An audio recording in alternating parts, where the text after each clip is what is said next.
क्या आप अपने जीवन में कोई भी डिसीजन को लेकर के कंफ्यूज्ड हैं? क्या आप हमेशा स्टेप में बहुत सारी कन्फ्यूजन्स का सामना करते हैं और आप छोटे मोटे डिसीजंस में ज़्यादा कंफ्यूज हो जाते हैं? अगर इन सारे सवालों का जवाब हाँ है तो इस वीडियो को आप अंत तक ज़रूर देखिएगा। मैं आपको इसमें कुछ ऐसे इंपॉर्टेंट स्टेप्स बताऊंगा जिससे आप अपने जीवन के मैक्सिमम कन्फ्यूजन्स को रिमूव कर सकते हैं और उनको सुलझा सकते हैं और अपनी ज़िंदगी में आगे बढ़ सकते हैं। नमस्कार दोस्तों, मेरा नाम सुरेंद्र कुमार है। आइए शुरुआत करते हैं कन्फ्यूजन की। तो कन्फ्यूजन क्या होता है दोस्तों? कन्फ्यूजन जब आपके दिमाग में कोई क्लैरिटी नहीं होती, जब आपके दिमाग में कौन सा ऑप्शन आप चूज़ करें इस बात की क्लैरिटी नहीं होती, जब आप रिजल्ट्स का क्या अंजाम होगा, यानी कि जो आप ऑप्शन चूज़ कर रहे हैं उसका क्या परिणाम हो सकता है, उसके बारे में चिंतित रहते हैं या उसके बारे में सोचते रहते हैं, उस स्टेट ऑफ माइंड को कन्फ्यूजन बोलते हैं। दोस्तों, कुछ ऐसे लोग भी होते हैं जिनको बिल्कुल भी कन्फ्यूजन अपनी ज़िंदगी में नहीं होता। जो बड़े लोग होते हैं, यानी कि जो कुछ बड़ा अपनी ज़िंदगी में अचीव करते हैं, उनके दिमाग में बहुत अच्छी क्लैरिटी होती है, उनको ज़्यादा कन्फ्यूज़न अपनी लाइफ में नहीं होता है। दोस्तों, समझने की बात है, जब हमारे दिमाग में कन्फ्यूजन होता है तो उस कन्फ्यूजन से हम कुछ अच्छा यानी कि कोई बेस्ट ऑप्शन यानी कि कोई बेस्ट डिसीजन को तलाश रहे होते हैं। तो इस हिसाब से देखा जाए तो कन्फ्यूजन हमारे लिए अच्छा होता है। अब इसको हम एक उदाहरण से समझते हैं कि मान लीजिए मनोज को एक कार खरीदनी है, उसका बजट है 7 लाख रुपया। अगर उसके दिमाग में कोई कन्फ्यूजन नहीं होगा तो वो कोई भी एक कार जो कि 7 लाख रुपए में आएगी उसको खरीद लेगा। लेकिन अगर उसके दिमाग में एक कन्फ्यूजन होगा कि उसको 7 लाख रुपए में कोई बेस्ट कार खरीदनी है तो वो कन्फ्यूज होगा, यानी कि वो काफ़ी सारे ऑप्शंस को देखेगा, उन ऑप्शंस की तुलना करेगा और तब वो डिसाइड करेगा कि कौन सी कार उसको खरीदनी है। यानी कि इस एग्जाम्पल से हमको ये समझ में आता है कि जब भी हमारे दिमाग में कोई कन्फ्यूजन होता है तो हम कोई बेस्ट ऑप्शन यानी कि बेस्ट अपॉर्चुनिटी की तरफ जाने की सोच रहे होते हैं। तो इसीलिए दोस्तों, कन्फ्यूजन हमारी ज़िंदगी में स्टेप में हमको मिलता है और हम उस कन्फ्यूजन से बेस्ट ऑप्शन को चूज़ करके आगे बढ़ते हैं। प्रॉब्लम आती है तब जब हम कोई भी ऑप्शन को चूज़ करने में जब डिले करते हैं और बार बार उसका एनालिसिस करते रहते हैं, जिससे हमारा माइंड कन्फ्यूज होने लगता है। अगर आप डिसीजन डिले ना करें तो आपको कोई कन्फ्यूजन नहीं होगा।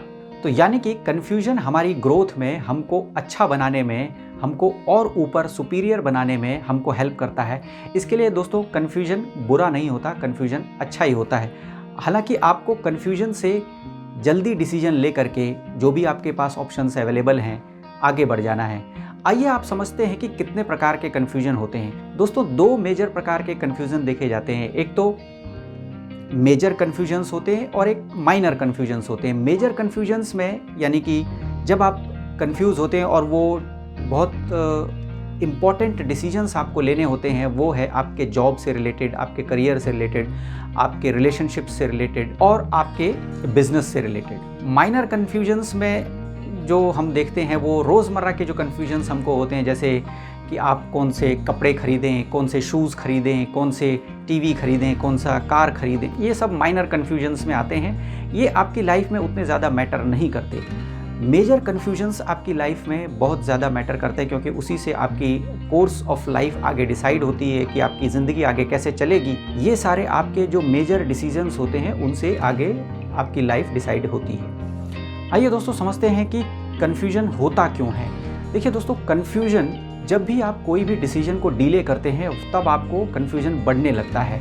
तो कभी भी हमको डिसीजंस को डिले नहीं करना चाहिए, अच्छे से एनालाइज करके हमको डिसीजंस आगे लेने चाहिए। और दूसरा कारण है कन्फ्यूजन का, जब भी हमारे मन में ग्रीड और फियर किसी डिसीजन के प्रति होता है। मान लीजिए आपको एक बिजनेस डिसीजन लेना है, तो आप उस बिजनेस डिसीजन को इस तरीके से देखने अगर लगें कि इससे आपको कितनी मैक्सिमम से मैक्सिमम बेनिफिट हो सकता है, उस तरीके से सोचते सोचते आप उसको एनालिसिस ही करते रहें और उसका डिसीजन नहीं लें, तब जाकर के आपको वो कन्फ्यूजन बन जाता है। वो एक डिसीजन ना होकर के वो कन्फ्यूजन में कन्वर्ट हो जाता है। जब आपके दिल में ऐसा ग्रीड आता है कि आपका मैक्सिमाइजेशन ऑफ प्रॉफिट होना चाहिए और अगर वो नहीं हुआ तो उसके साथ में फियर भी आता है कि अगर वो नहीं हुआ तो क्या होगा।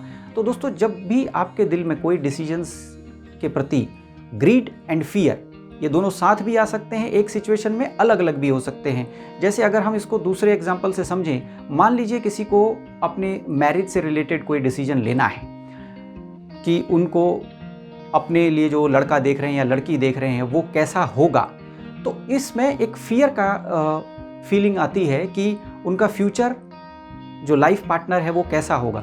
तो दोस्तों, जब हम ये डिसीजन नहीं ले पाते हैं बिकॉज ऑफ फियर कि अनसर्टेनिटी है कि वो जो लाइफ पार्टनर हमारा होने वाला है वो कैसा होगा, क्योंकि हमने उसको ज़्यादा समझा नहीं है, ज़्यादा जाना नहीं है, तो यहाँ पर आपको कन्फ्यूजन क्रिएट होता है। तो दोस्तों, ग्रीड एंड फियर भी एक कारण है आपके कन्फ्यूजन का।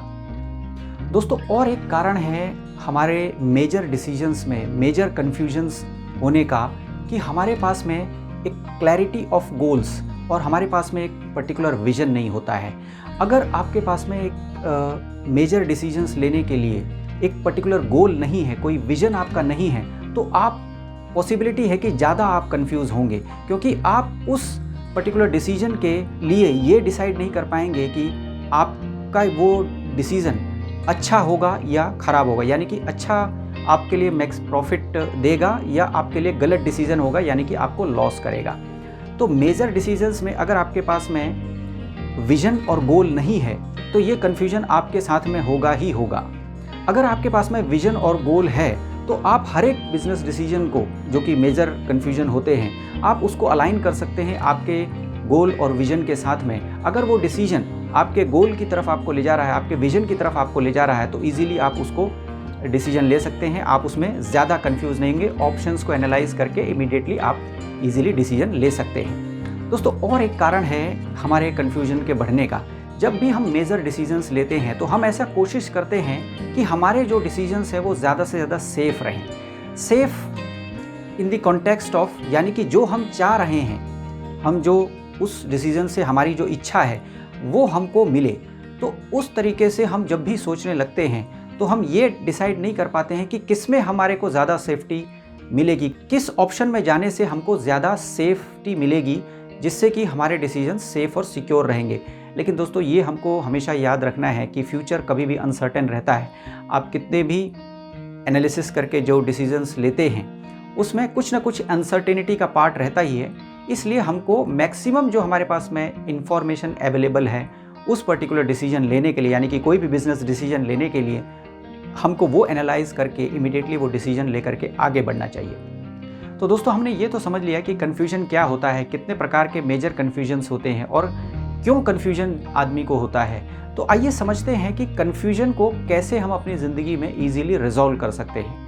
दोस्तों, मेजर कन्फ्यूजन्स जो होते हैं, जो आपके करियर से रिलेटेड है, बिजनेस से रिलेटेड है या रिलेशनशिप से रिलेटेड है, वो जब आपके माइंड में क्लैरिटी होगी, आपके पास में एक पर्टिकुलर गोल होगा, आपका एक विजन होगा, तो वो बहुत आपको ईजी होंगे उन कन्फ्यूजन्स को रिमूव करने के लिए। यानी कि आपके जो बड़े डिसीजंस होंगे उनमें आपको कन्फ्यूजन होने के चांसेस धीरे धीरे कम हो जाएंगे, अगर आपके पास में इन चीज़ों की क्लैरिटी है कि आपका गोल क्या है, विजन क्या है और आप अपनी ज़िंदगी में क्या अचीव करना चाहते हैं। आप कोई भी बिजनेस डिसीजन को, कोई भी कन्फ्यूजन जो आपको हो रहा है डिसीजन लेने के लिए, उसको आप अपने गोल से अलाइन कर सकते हैं। अगर वो डिसीजन आपको आपके गोल की तरफ ले जा रहा है, आपके विजन की तरफ ले जा रहा है, तो वो डिसीजन आपके लिए अच्छा है, यानी कि उसमें आपको कोई कन्फ्यूजन नहीं होगा।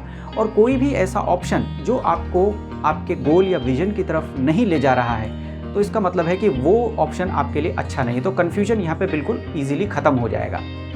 दोस्तों, मेजर कन्फ्यूजन का एनालिसिस आपको हमेशा पेपर पेन पे करना चाहिए, न कि माइंड में, क्योंकि जब हम इस तरह के एनालिसिस माइंड में करते हैं, इस तरह के कैलकुलेशंस माइंड में करते हैं, तो माइंड ज़्यादा कंफ्यूज होने लगता है, क्योंकि वो उतना जल्दी उसको रिटेन नहीं कर पाता है ऑप्शंस को, क्योंकि माइंड एक ट्री के ब्रांचेस की तरह सोचता है। तो आपको करना क्या है, आपको पेपर पेन ले करके हर एक ऑप्शंस के पॉजिटिव्स एंड नेगेटिव्स उस ऑप्शंस के नीचे लिखने हैं, और फिर आपको ये एनालाइज करना है कि किसके पॉजिटिव्स ज़्यादा हैं और नेगेटिव्स कम हैं।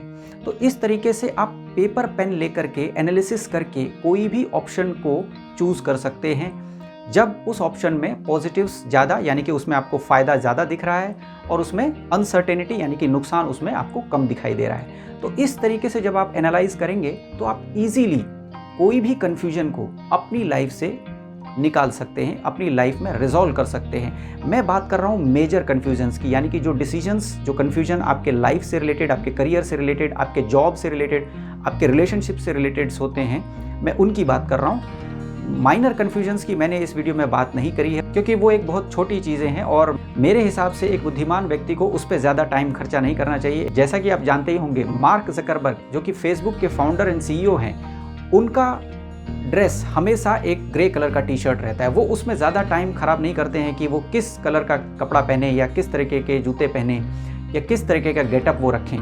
तो दोस्तों, इसी के लिए जो माइनर कन्फ्यूजन्स हैं उसमें अपना टाइम वेस्ट नहीं करना है। आपको जो मेजर आपके जो कन्फ्यूजन्स है उसको आपको एनालाइज करके अच्छे से डिसीजन लेना है, ताकि वो आपको आपके गोल की तरफ लेके जाएं। तो इस तरीके से एनालिसिस करके जब आप डिसीजन लेते हैं तो आपके कन्फ्यूजन्स एकदम ख़त्म हो जाते हैं, और इस तरीके से डिसीजन लेने के बाद में आपको थोड़ा सा धैर्य रखना पड़ेगा कि उसके रिजल्ट्स आपको जब मिलेंगे तो वो आपको समझ में आएगा कि आपने जो डिसीजन लिया था वो बिल्कुल सही लिया था। तो दोस्तों, उम्मीद करता हूँ ये वीडियो देखने के बाद में आपको कन्फ्यूजन क्या होता है, कितने प्रकार के कन्फ्यूजन्स होते हैं, कन्फ्यूजन क्यों होता है हमारी ज़िंदगी में, और कन्फ्यूजन कैसे हमारे लिए अच्छा है, और कैसे हम अपनी ज़िंदगी से कन्फ्यूजन को हमेशा के लिए हटा सकते हैं। कन्फ्यूजन आपको आपकी लाइफ में स्टेप बाय स्टेप मिलते रहेगा, बट आपको उसको रिजॉल्व करते जाना है। जो स्टेप्स मैंने इस वीडियो में बताया उससे आप उसको ईजिली रिमूव कर सकते हैं, रिजॉल्व कर सकते हैं। तो दोस्तों, उम्मीद करता हूँ ये वीडियो आपको पसंद आया होगा। इस वीडियो को अंत तक देखने के लिए बहुत बहुत धन्यवाद। अगर अभी तक आपने चैनल को सब्सक्राइब नहीं किया है तो चैनल को ज़रूर सब्सक्राइब करें और बेल आइकन पर भी हिट करें, ताकि नए वीडियोज़ के नोटिफिकेशन आपको इमीडिएटली मिल जाएँ।